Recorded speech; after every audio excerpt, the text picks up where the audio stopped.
You already know we're in the off season, so we're doing off season topics. And today we got an article titled 4 non-playoff teams that could be playoff bound in 2022 to 2023. And if y'all don't know the drill, we go through the article written by Sean Powell, go through his thoughts, and then each give our own take on what was written and see where it goes from there. Yeah, exactly. And I already hear some of you motherfuckers already make it very clear. About the Clippers, about the Cavs, man. Whose voices are these? How can you be so the trolls that invest Twitter, NBA Twitter, like, Irwin, what the fuck? Andrade, you guys are stupid. Casuals. No, motherfuckers. They made the play-in tournament and they got their asses eliminated in the play-in tournament. There's a difference between the play-in tournament and the playoffs. Do better.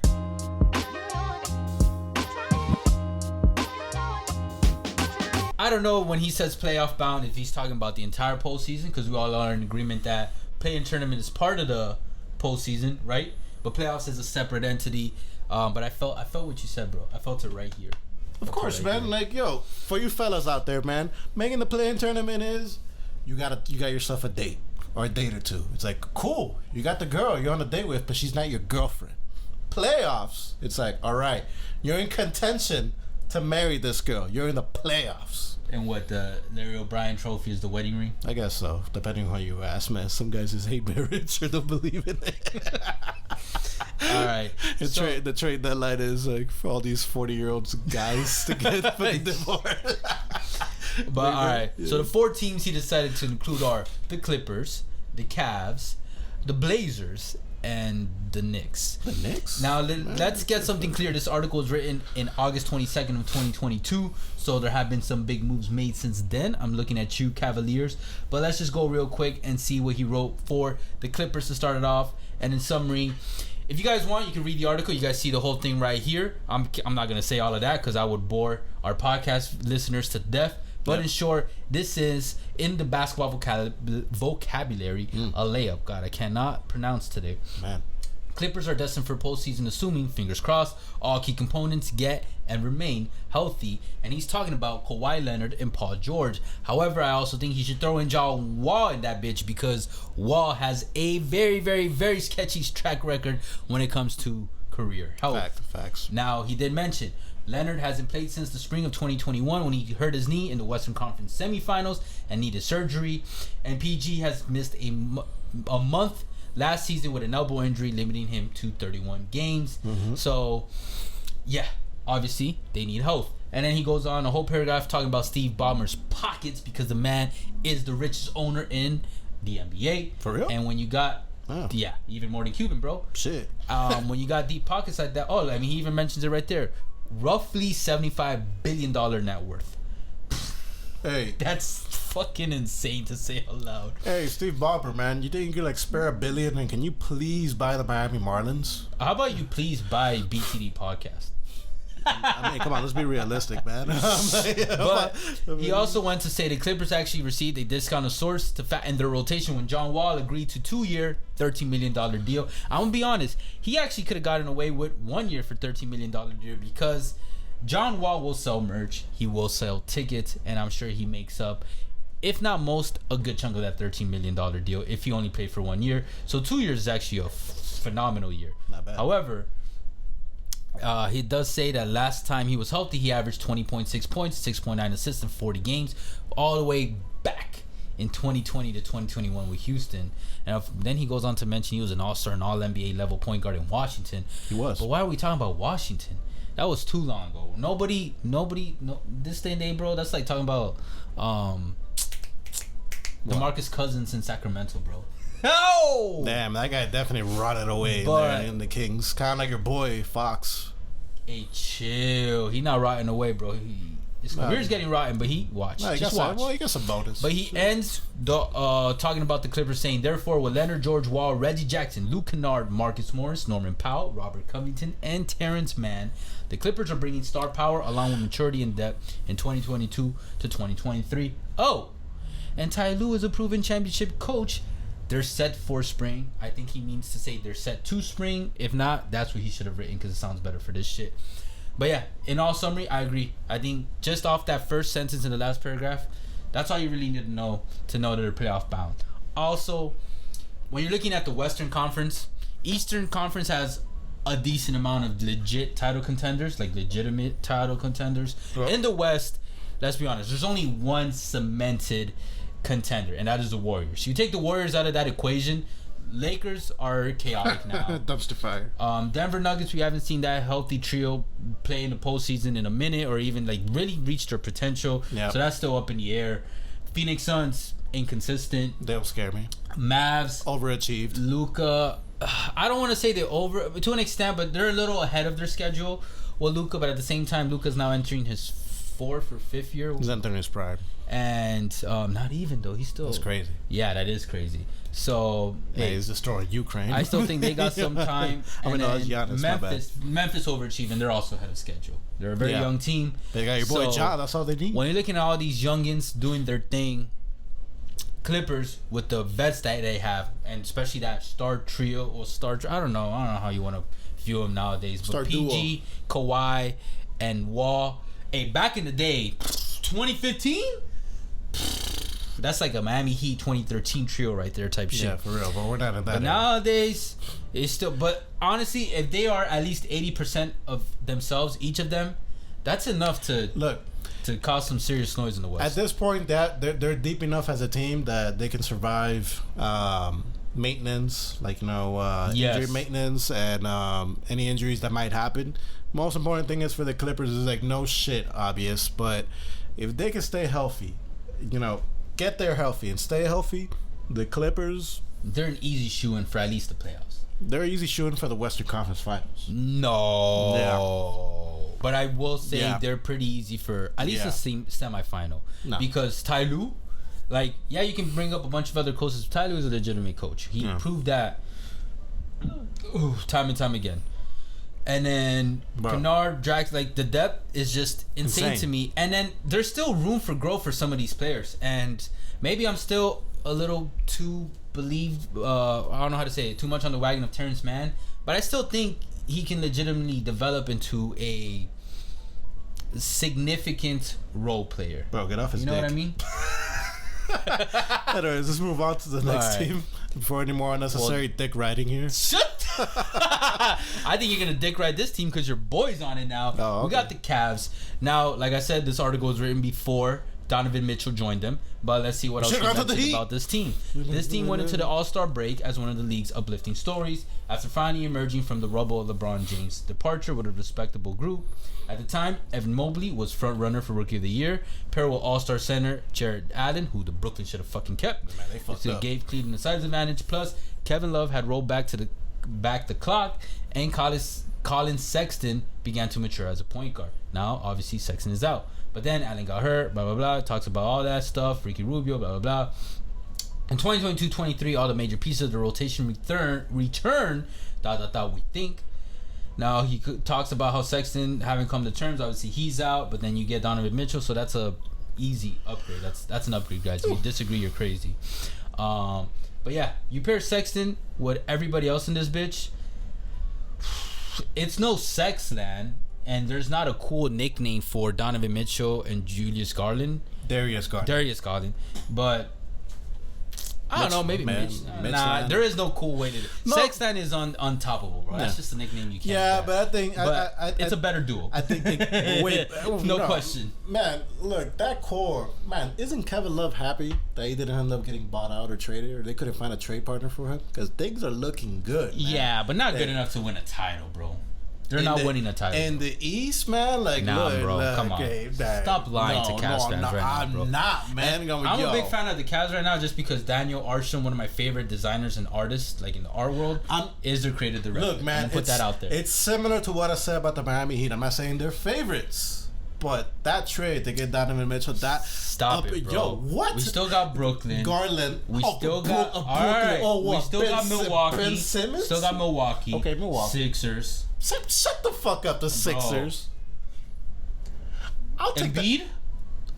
I'll take Harden. I trust the Cavs Montrez? I trust the Cavs more than that dumpster fire of a fucking organization. Nah, the you're tripping. 76ers. You're not the Cavs. No, man. And I don't trust. I don't trust the Sixers like that in the postseason because of Harden.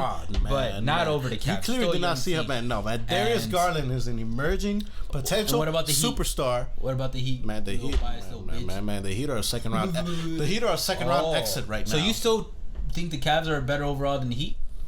Like if things work out well for both teams? If things go perfect for the Cavs, they'll get farther along than the Heat. But you can make that discussion for any team in the playoffs, man. I think they're a little too young. They don't got a well-seasoned coach. Raptors, man. I think Raptors might surprise people. It's a beauty of the Eastern Conference right now. It is. It is. You got the Celtics and Bucks right here. Celtics. I was like, and then you got everybody. You got everybody else. But I think none of these teams are beating the Celtics and the Bucks.